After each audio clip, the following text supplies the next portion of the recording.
Thanks for tuning in to another video. Today, this is going to be a really quick video here, unlike my other videos. And basically what this video is going to be is to talk about the differences between the Boox Palma 1 and the Boox Palma 2, which is what this one is. And I'll give you my thoughts on if it's worth upgrading if you already have the Palm 1 to get the Palm 2. And if you have neither of these, is it worth you getting the Palm 1, which would be a little bit of a cheaper price because it's a little older, or if you should splurge and get the Palma 2. And at the end of the video, I'll also go over, do you need either of these? If you have a regular Kindle, is it worth buying this one? We'll cover it all today. The original Boox Palma was released in October of 2023. This is the Palma 2, and it was released in October of 2024. Both have the same 6.13-inch e-ink Carta Plus screen with 300 ppi. So this is basically like every other Kindle that you have or any other e-reader that you have. Very high quality screen. The big difference is this is a 2:1 aspect ratio, so it's more like your phone. And if you have some e-reading apps on the phone, then this would be a very similar thing for you. They both have the same 3,950 milliamp hour battery. They both have 6 gigabytes of RAM and 128 gigabytes of storage. They both have a micro SD card slot. But this is just a micro SD card slot. It is not a SIM tray. This is not a phone. So sorry to disappoint you. This is only for extra memory. So if you have a lot of audiobooks or something like that, this would work really well. Per Boox, they are both exactly the same dimensions and weight. They both have the Google Play Store built in, which is an advantage of this over other e-readers, which are usually locked in their own ecosystem. So this Google Play is here, so you can download any app that you want and any reading app that you want, which is really nice. Okay, I just wanted to show you what the print looks like on each of these and basically see how much print you can see on each screen. So this is the Kindle Oasis. So this is the Kindle Paperwhite edition. This is the Kindle Paperwhite Signature edition. I don't know why that was so hard to get right. Okay, now let me get into the Kindle app on the Palma 2. So we're on the same page here, so you can see how much print fits on that.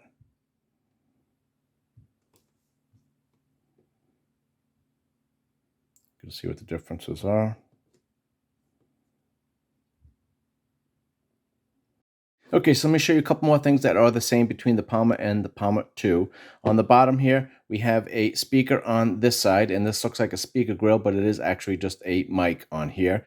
This is the USB-C charging port. And just as of note, there is no LED light on here. So you actually, when you plug it in, you don't actually have a little light to indicate that it is charging or when it is charged. So you have to turn on the screen to check that. But then up here, this is the earpiece here, so this could be used as a phone, and you could hold this up to your ear and speak with somebody. You could also pair buds to this, and you can use your buds to speak with somebody or listen to music. Over here is the light sensor that you have. That's a little tricky to find, but on my customization video, I'll show you how to set the auto brightness on here and how to change all the settings with that. Then if we look on the top, this is another little microphone here. This was added to help with sound quality. Then of course on the side, we got a smart button that you can program. 1 click, 2 clicks, or a press and hold feature. So 3 different functions you can have on this button. This is your micro SD card slot over there. Then on this side, we got the 2 volume buttons here, which is basically just a volume rocker. You could use this obviously for volume. You could also use this as page turning on all your different apps. You could even do it on a Kindle. You just have to set it up a little differently. You have to keep these basically as a volume button, and then you have to set the Kindle app to use the volume buttons to turn the pages. So it's just a little workaround, but that works just fine. You could also use these to scroll. When you're doing the internet, you could actually push down and it will scroll down so much, and you can actually set how much it does scroll. So like I said, everything's customizable on this. Then this is the power button. They both have a 16 megapixel camera on here, and this is a color sensor, but obviously the photos will look black and white on your screen. But if you do export these to another device, you will see the color on here. But again, it's only 16 megapixel, and it's not the highest quality camera. And you do have an LED sensor on here, which you can use as a flashlight.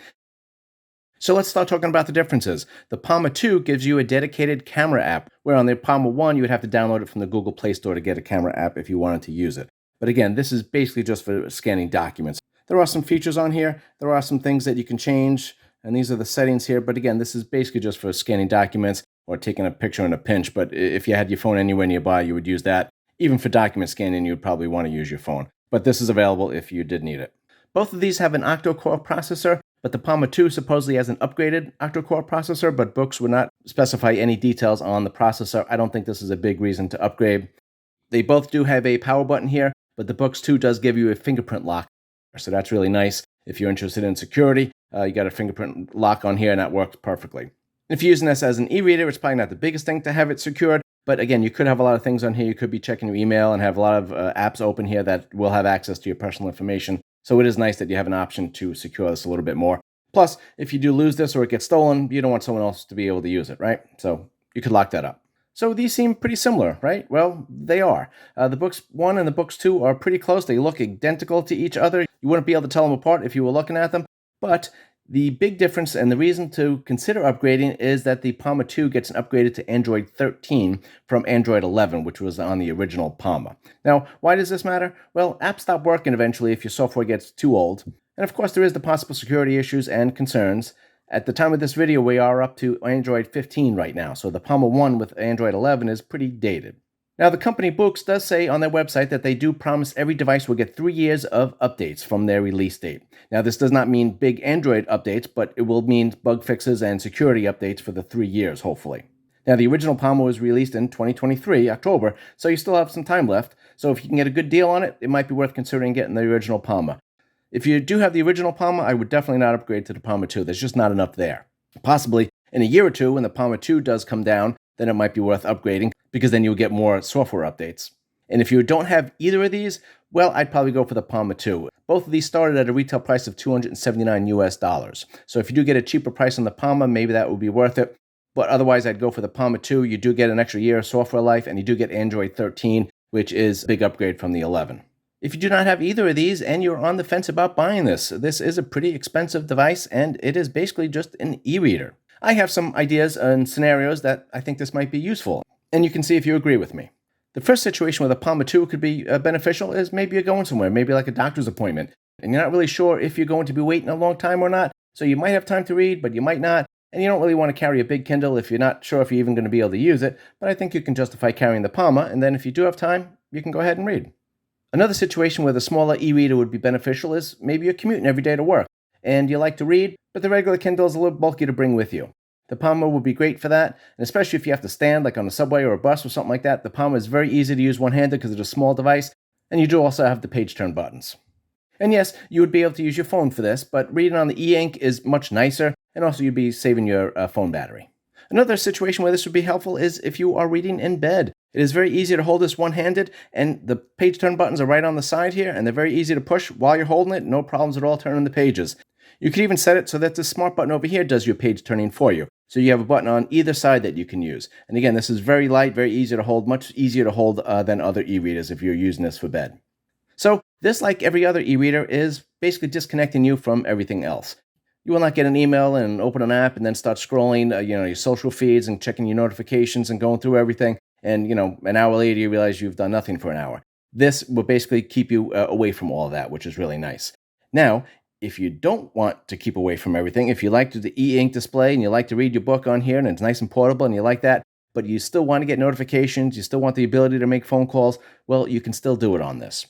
Check out my other videos on the Boox Palma. I'll go over the details, customization on this, because you can customize everything. All these buttons are customizable. Screen swipes you can customize on this. The swipes from the bottom, the swipes from the top, everything can be customized on this, which is really nice. And that is another advantage over another e-reader, that you can customize everything on this and you'll have access to what you want very easily. So check out my video on how to customize the Palma 2 and the original Palma, because they are basically the same software.